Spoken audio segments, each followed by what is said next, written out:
A continuación viene la charla del doctor Albert Jadot Plarumani, que va a hacer una conferencia virtual acerca de los anticuerpos monoclonales en Alzheimer. La especialidad del doctor es neurología, él es de España. Su situación profesional actual es profesor médico asociado a la Facultad de Medicina de la Universidad de Barcelona. La formación académica, doctorado en Medicina de la Universidad de Barcelona. Él tiene 145 publicaciones en revistas indexadas, Scopus H-Index 41, citaciones totales 5.967 y numerosas comunicaciones en congresos nacionales e internacionales. Es un neurólogo de la unidad de Alzheimer y otros trastornos cognitivos del Hospital Clínico, con experiencia asistencial en la valoración de pacientes con alteraciones cognitivas. Además, es profesor médico asociado de la Facultad de Medicina de la Universidad de Barcelona, investigador acreditado del IDIVAPS e investigador del grupo Cibernet, con más de 140 publicaciones en revistas indexadas. Ha liderado o participado en múltiples proyectos nacionales e internacionales, destacando ser el investigador principal de 3 proyectos FIS y una intensificación para la investigación y obtención como director de un contrato predoctoral, así como investigador principal de la Universidad de Barcelona de 2 ensayos clínicos internacionales. Investigador en 2 consorcios internacionales, la Red de Alzheimer Hereditario, DIAN, y la Iniciativa de la Genética de la Demencia Frontotemporal, GENFI, colaborador en el estudio longitudinal de la enfermedad de Alzheimer de inicio temprano. Ha sido tutor de residentes de neurología y es actualmente el coordinador de docencia del Instituto de Neurociencias del Hospital Clínic. Ha sido coordinador del Grupo de Estudio de Cognición 1 y la Conducta de la Sociedad Catalana de Neurología, revisor de comunicaciones enviadas a la CEN, de proyectos de la Agencia Nacional de Evaluación y Prospectiva desde 2009 y de diversas revistas internacionales. Participación en diversas guías clínicas relacionadas con las demencias, destacando la coordinación científica en la elaboración del Plan de Atención Sanitaria de las Personas con Deterioro Cognitivo y Demencia de la Sociedad Catalana. Y ha recibido el Premio Alzheimer 2022 de la versión científica de la Sociedad Española de Neurología. Entonces, vamos a escuchar en este momento la charla del doctor Jadot, anticuerpos monoclonales en enfermedad de Alzheimer.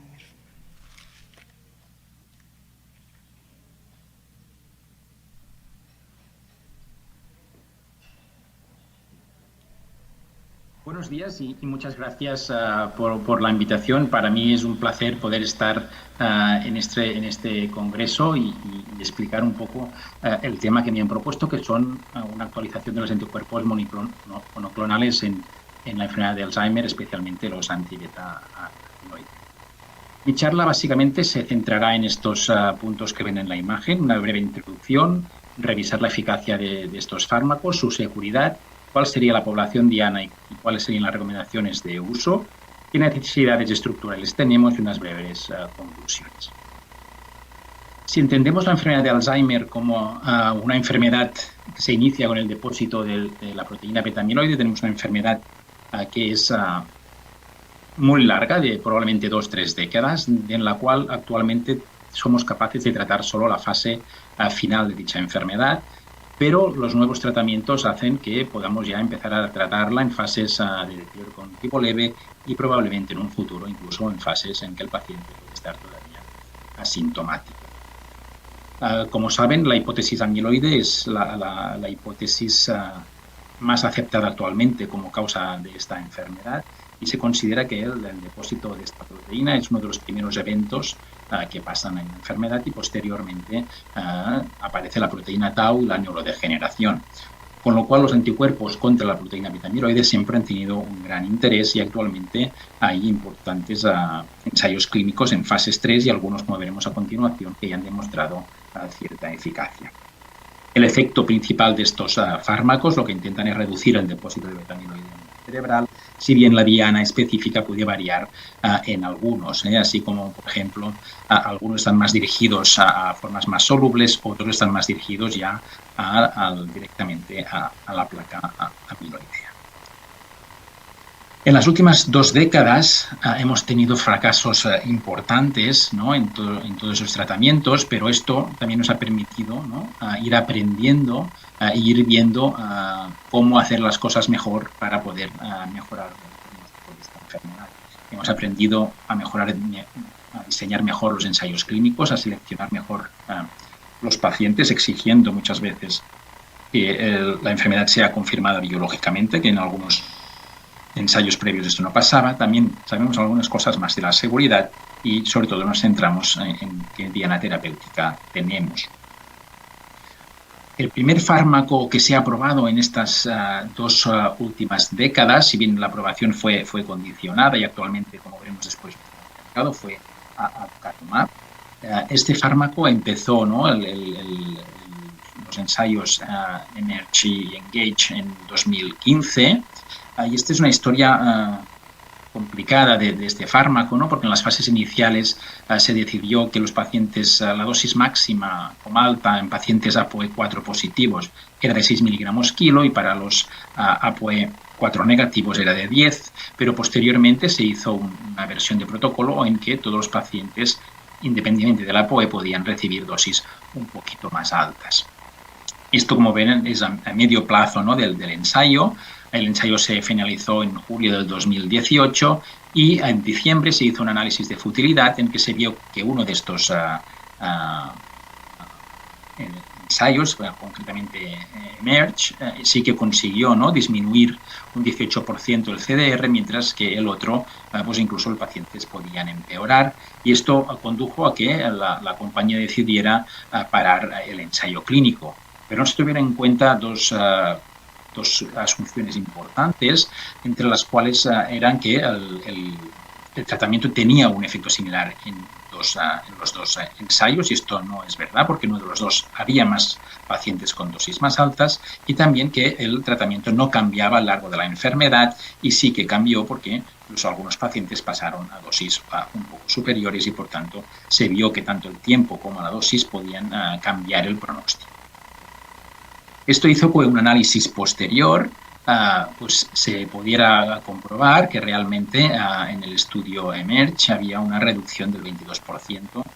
del CDR y, por lo tanto, pues en este estudio demostraban una eficacia, si bien en Engage esto no se confirmaba. También en ambos estudios sí que se demostró que realmente el aducanumab bajaba de forma muy significativa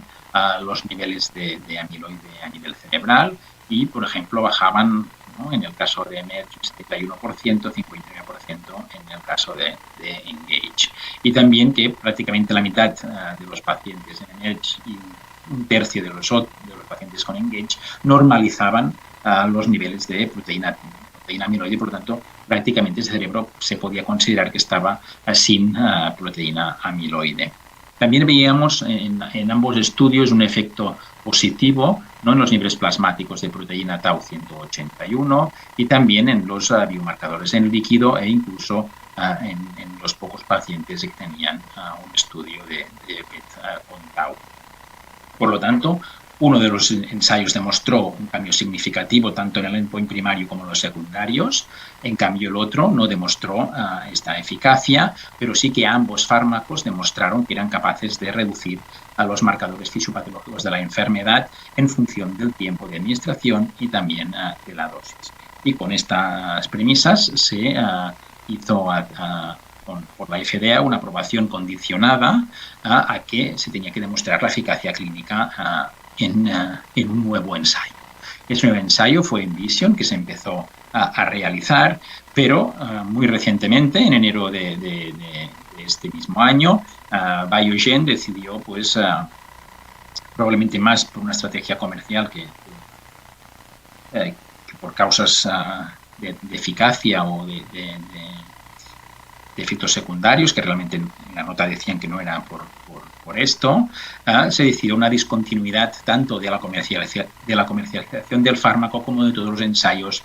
que estaban en funcionamiento, y por lo tanto este fármaco ya no está en el mercado. El segundo fármaco que ha demostrado una eficacia en el tratamiento de la enfermedad de Alzheimer es lecanemab. Es un fármaco que es un anticuerpo monoclonal IgG1 que va especialmente contra las protofibrilas, pero también es capaz de unirse a las fibrillas de la placa. Este fármaco demostró su eficacia en el estudio Clarity AD, que es un estudio a 18 meses en pacientes entre 50 y 90 años, principalmente con deterioro cognitivo leve, con enfermedad de Alzheimer o demencia en fase leve, con una dosis de 10 miligramos kilo cada 2 semanas, es decir, es un fármaco que se tiene que administrar cada 2 semanas en forma de infusión,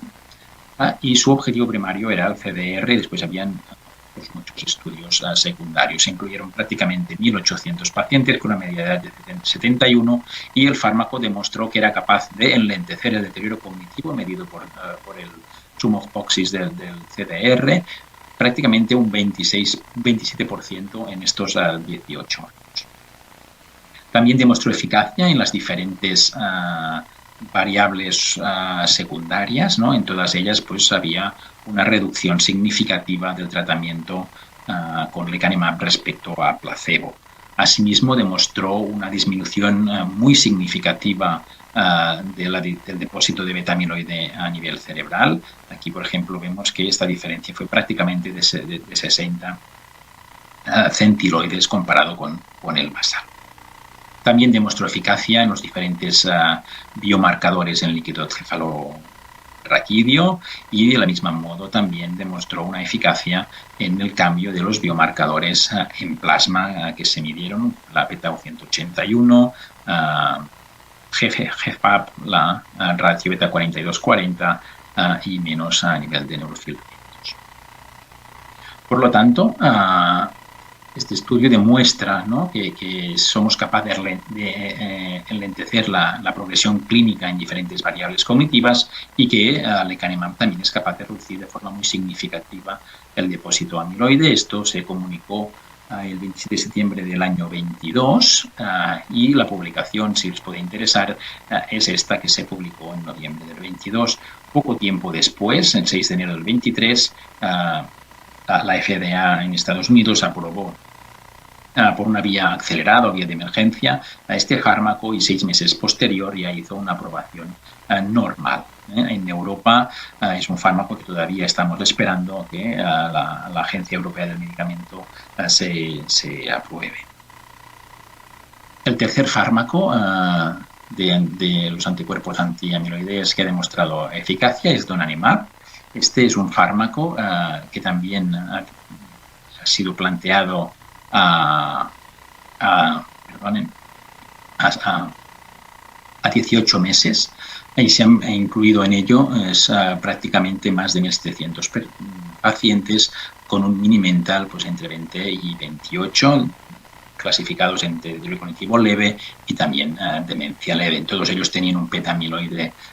por encima de 37 centiloides, y en este trabajo es interesante, ¿no?, la división que hacen con los pacientes que tienen unos depósitos bajos o intermedios del PET-tau, y aquellos pacientes en que tenían un acúmulo de tau ya mucho mayor. Es un fármaco que se administra de forma también endovenosa, pero en este caso es cada 4 semanas. El objetivo primario de este ensayo es esta escala cognitiva, y lo que vemos es que realmente este fármaco disminuye un 35%, ¿no?, la progresión del déficit cognitivo en el paciente. Vemos que esto pasa especialmente en el grupo con menor depósito de tau, y cuando hacemos los dos grupos combinados entre los concentraciones bajas, medias y las altas, sigue siendo efectivo, pero su reducción no es tan significativa y sería alrededor de un 22%. También donanemab ha demostrado eficacia en todas las otras variables cognitivas secundarias, y aquí, por ejemplo, como cosa más significativa, teníamos el CDR, que es la escala que medía lecanemab, y aquí vemos que la reducción o el enlentecimiento es todavía mayor que lo que veíamos previamente, y en el grupo de tau baja llegaría a un 36% y en global prácticamente del 29%. La disminución en este caso del depósito de amiloide todavía es más significativa de los casos previos, y es capaz el fármaco de reducir prácticamente 89 centiloides a lo largo de estos años, viendo que a las 24 semanas 1 de cada 3 pacientes ya tendría niveles por debajo del dintel de positividad del beta-amiloide, cifra que subiría al 71% a las 52 y prácticamente el 80% a las 76 semanas. En el caso de los depósitos de tau combinados, bajos y altos, este porcentaje también es significativo, quizá un poquito menor que el que veríamos solo en pacientes con tau baja. También donanemab, igualmente que hemos visto con lecanemab, demuestra, ¿no?, que es capaz de alterar o de mejorar los diferentes biomarcadores plasmáticos medidos, en este caso especialmente la beta-217 y GFAP. Por lo tanto, este fármaco también ha demostrado que es capaz de enlentecer la enfermedad, probablemente un 35% más o menos en relación a placebo, y esto significa que un 40% de los pacientes no pasan, ¿no?, de deterioro cognitivo leve a demencia leve o de demencia leve a demencia moderada. Y se ha hecho un cálculo que más o menos esto significaría que seríamos capaces de enlentecer la enfermedad entre 4,4 meses y 7,5 meses durante este periodo de los 18 meses. Y evidentemente la reducción de depósito de amiloide a nivel cerebral es muy significativa. Estos resultados se presentaron en julio del 2023 con una gran expectación en el congreso en que se presentaron, el mismo día que salió este trabajo, pero tras estos meses todavía estamos pendientes de la aprobación tanto de la FDA como de la EMA a nivel europeo. Un resumen de los fármacos, lo que vemos es que como más son capaces de reducir el depósito de amiloide, más mejoría clínica podemos observar, y aquí tendríamos los fármacos que hemos comentado. Aducanumab, en uno de los dos trabajos, ha sido capaz de reducir un 22% el CDR, lecanemab un 27%, donanemab un 36%, y otros como gantenerumab pues no han sido capaces de demostrar una eficacia, y aquí vemos también pues la capacidad de reducir el porcentaje de depósito de beta-amiloide, que puede llegar a ser tan significativo como el 80% en donanemab. Pero evidentemente no todos son siempre buenas noticias, ¿no? Y también tenemos que en estos fármacos estar muy pendientes de la seguridad y de sus posibles efectos secundarios. Entre ellos, los dos más frecuentes serían las reacciones relacionadas con la propia infusión del fármaco y lo que se llaman las ARIAs o alteraciones en las imágenes relacionadas con el amiloide. Dentro de las reacciones relacionadas con la infusión, vemos que ocurren probablemente en poco menos de un tercio de los pacientes y mayoritariamente son leves, moderadas, y nos pueden causar un poco de fiebre, un síndrome gripal con escalofríos, malestar, dolores generalizados, articulares, náuseas, vómitos, hipohipertensión. Esto sería lo más frecuente, pero como decía, prácticamente todos los casos son entre leves y moderadas, y suelen ser principalmente en la primera dosis, y después no se repiten habitualmente. En caso que se repitieran, se puede dar siempre un tratamiento preventivo, ¿no?, con paracetamol o algún antihistamínico o lo que se considere adecuado en cada uno de los pacientes. Otro tema que sí que es más complicado serían las alteraciones en las imágenes relacionadas con el amiloide o también, como os decía, conocidas como ARIAS. Y estas básicamente pueden ser inflamatorias o en forma de edema o hemorragias. Y pueden ser tan significativas que en algunos de los estudios, en casos del APOE4/4, pueden llegar incluso al 40% de los casos. Y si bien mayoritariamente son asintomáticas y se pueden resolver sin hacer nada, en algunos casos parando el tratamiento, en otros incluso se podría continuar el tratamiento, sí que en un pequeño porcentaje de los casos pueden ser formas graves, incluso se han descrito, como veremos a continuación, algún fallecimiento que se podría estar relacionado con dichos fármacos. Por lo tanto, viendo esta información, se recomienda siempre realizar un estudio del genotipo APOE antes de iniciar el tratamiento para explicar el posible riesgo que tendría en el paciente, y también, como veremos después, es muy recomendable hacer resonancias durante el seguimiento del paciente. Si vemos estos efectos secundarios un poquito con diferentes gráficas, aquí veis unas imágenes que explicarían, ¿no?, el efecto edematoso. Vemos que las áreas E frecuentemente suceden en las primeras dosis de tratamiento, y aquí podemos ver, ¿no?, la frecuencia diferente entre los diferentes genotipos del APOE. En azul serían los casos homocigotos 4/4, en verde los heterocigotos con una copia de la APOE4, y en rojo pacientes que no serían portadores de ningún alelo APOE4. ¿Esto qué nos indica? Pues vemos que, a pesar de que la incidencia global podría estar alrededor del 13%, vemos que pacientes que son APOE negativos, esta incidencia es del 6,5%, y que pasamos a prácticamente el 34% en casos de homocigotos. Por tanto, 1 de cada 3 pacientes APOE4/4 tendría un área E, y de las cuales 1 de cada 10 pacientes podría ser esta sintomática. Las áreas hemorrágicas son en general aisladas, poco frecuentes. Vemos que aquí en la gráfica prácticamente, cuando es el área aislado, es una frecuencia muy similar al placebo, si bien cuando son concurrentes al área E sí que vemos que también suceden más a menudo en las fases iniciales, y que sí que tienen una frecuencia bastante elevada. En donanemab este perfil se repetiría. Veríamos que tanto las áreas E como las áreas H tienen una frecuencia mucho más elevada en pacientes con APOE, especialmente en pacientes homocigóticos. Y si vamos un poquito más al detalle, en casos de complicaciones más graves, como podrían ser pacientes que fallecieron, vemos que durante el ensayo clínico con donanemab hay 26 pacientes que fallecieron, 16 en el grupo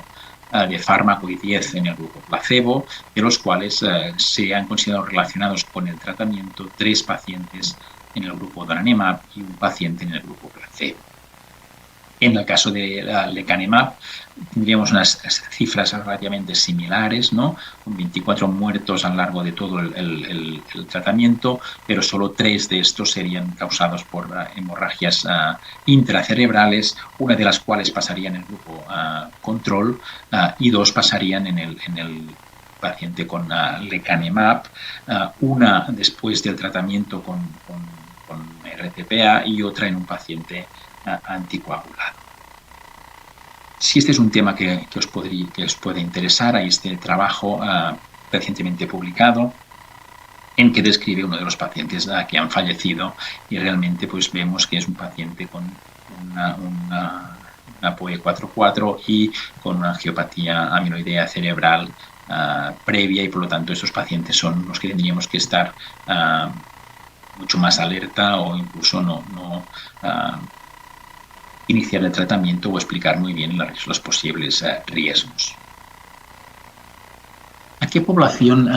se dirigirán estos fármacos y qué recomendaciones tenemos de uso actualmente, que básicamente están centradas principalmente en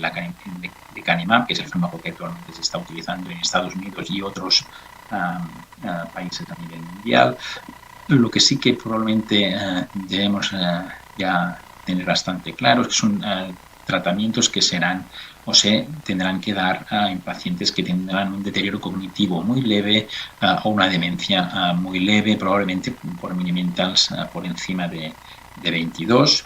Evidentemente tendremos que tener un diagnóstico biológico de la enfermedad, no sería suficiente con un diagnóstico clínico, dado que conocemos hoy en día que 20-30% de los pacientes con un diagnóstico clínico podrían no tener una enfermedad de Alzheimer, por lo tanto será necesario una confirmación biológica de la enfermedad. Pacientes entre 50 y 90 años, pacientes que seamos capaces que él o el acompañante asegure el cumplimiento terapéutico y también que comprendan todos los requerimientos necesarios tanto para el tratamiento como para el seguimiento y la monitorización y los potenciales beneficios, pero también los potenciales riesgos y que tomen la decisión estando bien informados. Evidentemente se tendrían que excluir pacientes que tengan otras patologías que pueden causar la alteración cognitiva, pacientes que tengan ya más de 4 microhemorragias o una hemorragia superior a 10 milímetros, siderosis superficial, edema vasogénico, varios lacunares o infartos de grande vaso, unas hiperintensidades subcorticales importantes, clasificadas como fase 3, o una angiitis relacionada con beta-amiloide o una angiopatía amiloidea cerebral. Pacientes que hayan tenido un accidente isquémico transitorio en los últimos meses, pacientes con patologías psiquiátricas importantes que puedan interferir en el cumplimiento del tratamiento, algunas enfermedades inmunológicas, trastornos de la coagulación, pacientes con tratamiento anticoagulante, esto alguien lo discute, pero es lo que se recomienda actualmente. Pacientes que en el caso que tengan algún proceso isquémico no podrían recibir RTPA o patologías médicas que estén inestables. Como os decía, la monitorización de los pacientes con tratamiento con estos anticuerpos requerirá probablemente de una monitorización tanto clínica, pero también por resonancia craneal, porque como os decía, la mayoría de estas áreas son asintomáticas y únicamente las podemos detectar haciendo un seguimiento por imagen y, por lo tanto, como hemos visto también, estas son principalmente en las primeras semanas y, por lo tanto, será necesario hacer unas 5 resonancias anuales más o menos, y de las cuales pues en las primeras semanas se tendrán que hacer una basal antes de empezar el tratamiento para descartar que no haya ninguna contraindicación o que ya haya muchas microhemorragias o estos criterios de exclusión que hemos dicho, y posteriormente pues en los primeros meses 2 y después ya a los 6 y ¿Qué necesidades estructurales podemos tener o necesitamos para asegurar un buen tratamiento y asegurar la buena asistencia al paciente? Pues evidentemente tenemos que tener clínicos con experiencia, tenemos que tener resonancias, tenemos que tener radiólogos especializados en interpretar estas resonancias en las posibles áreas, tenemos que tener capacidad de hacer un PET de amiloide, capacidad de poder hacer funciones lumbares, etc. Y todas las pruebas diagnósticas que nos hagan falta para confirmar la enfermedad, de hacer el estudio del gen ApoE, pacientes que seamos capaces de explicarles bien, evidentemente tener sitios para hacer todas las infusiones y tratamientos y protocolos para saber manejar cualquier complicación que puedan haber. En este aspecto, pacientes que puedan hacer una área, el hospital necesita, evidentemente, un servicio de urgencias, disponibilidad de resonancia, clínicos que sepan manejar estas situaciones, en casos, a pesar de que excepcionales, unidades de ictus, unidades de cuidados intensivos, electroencefalogramas y, evidentemente, todo un equipo experimentado en estas posibles complicaciones. En resumen, ¿qué es lo que necesitaríamos? En resumen, para poder empezar a administrar estos fármacos, tendríamos que tener centros y personal experto donde el paciente se pueda monitorizar y hacer frente a los posibles efectos secundarios. Tendríamos que tener una definición muy clara de los criterios de inclusión de uso adecuado de estos fármacos. Evidentemente tenemos que ser capaces de poder realizar un diagnóstico etiológico lo más precoz posible. Ya hemos visto que en fases ya avanzadas o moderadas incluso de demencia ya no serían fármacos útiles y por tanto tenemos que tener la disponibilidad de marcadores que confirmen la enfermedad, todo lo antes posible, es decir, un sistema, ¿no?, en que el paciente acuda de forma precoz a unidades especializadas y estas pueden realizar pues, la punción lumbar con estudio de encefalorraquídeo, el petamiloide o biomarcadores plasmáticos en un futuro, esperamos que muy próximo, que sean capaces de determinar el ApoE, que sean equipos multidisciplinares capaces de poder administrar y hacer el seguimiento de estos fármacos y, por lo tanto, también tener la capacidad, ¿no?, o la disponibilidad de hospitales de día que se pueda hacer la administración endovenosa. Veremos si en el futuro esto puede pasar a ser subcutáneo, como estudios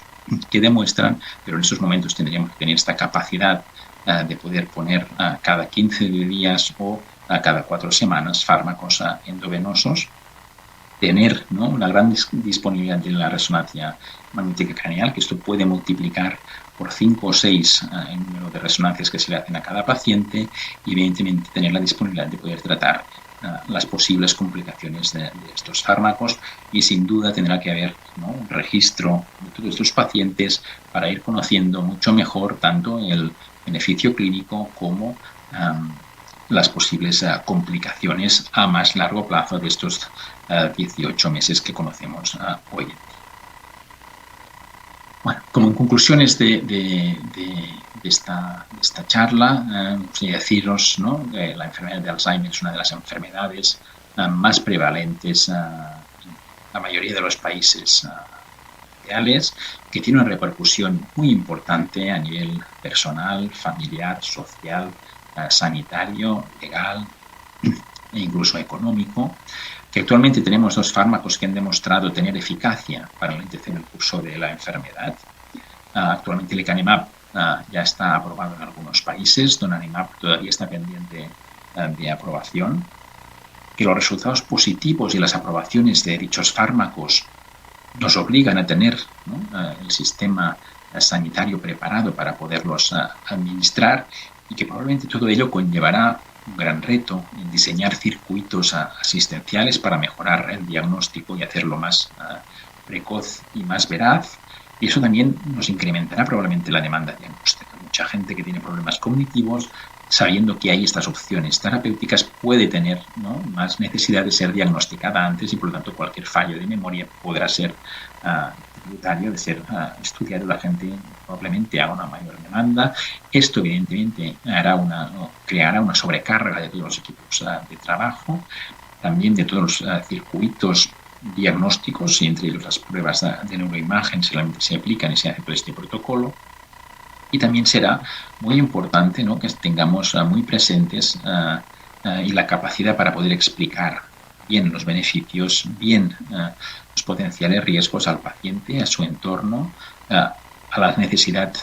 de monitorizar todos estos tratamientos. No son fármacos que es una pastilla en casa, son fármacos de momento endovenosos en hospital y por tanto esto cambia mucho la mentalidad que tenemos ahora. Tendremos que tener protocolos muy bien establecidos y hacer una selección muy correcta